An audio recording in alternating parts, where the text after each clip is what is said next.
limang taong ititigil ang ilang biyahe ng PNR simula sa Semana Santa. Libo-libong pasahero araw-araw ang maapektuhan ng tigil operasyon. Nasa frontline na balitang yan si Elaine Fulencio. Mag-aalas 4 kaninang hapon, inabutan ng News 5 na nakapila sa Alabang Station ng PNR si Lola Flor. Mas mabilis daw ang biyahe at mas tipid dito. Mula Alabang Station papuntang FTI Station sa Taguig, nasa 12 pesos lang ang pamasahe niya, kumpara sa 45 pesos kapag nag-bus. Pero mapipilitan ng maghanap ng ibang masasakyan si Lola Flor. Kasunod yan ang desisyong pansamantalang ihinto ang operasyon ng Philippine National Railways.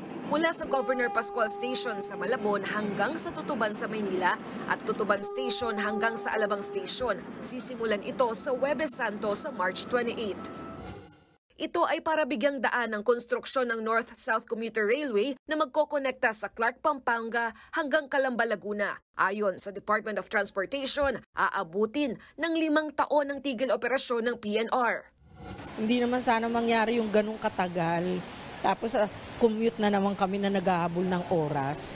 Tapos hindi ka makakarating sa pupuntahan mo kasi matraffic, siksikan, ayan. Ganyan ang usualing nangyayari sa pagsakay. Yan napakahirap. Bukod sa dagdag pamasahe, tatagal din daw ang biyahe ng mga commuter. Ang laki ng pamasahe. Lalo na sa kagaya ko na nanggagaling pa ako ng Cavite. Ilan salin yan. Samantala kung may train, 2 sakay lang sana ako. Aabot sa 25,000 na pasahero ang maaapektuhan ng tigil operasyon. Paliwanag ng DOTR, kailangang ihinto ang operasyon para mapabilis sa 8 buwan ng konstruksyon ng North-South Commuter Railway Project. Makakatipid daw ang gobyerno ng 15.18 billion pesos sa proyekto. Maglalaan naman daw ng mga alternatibong masasakyan ng DOTR sa mga pasahero.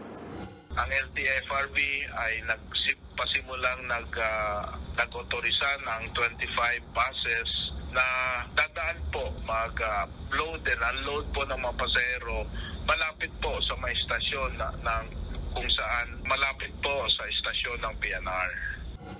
Nagbabalita mula sa frontline, Elaine Fulgencio, News 5. Mga kapatid, Julius Babaw po. Iba na ang may alam at may pakialam sa panahon ngayon.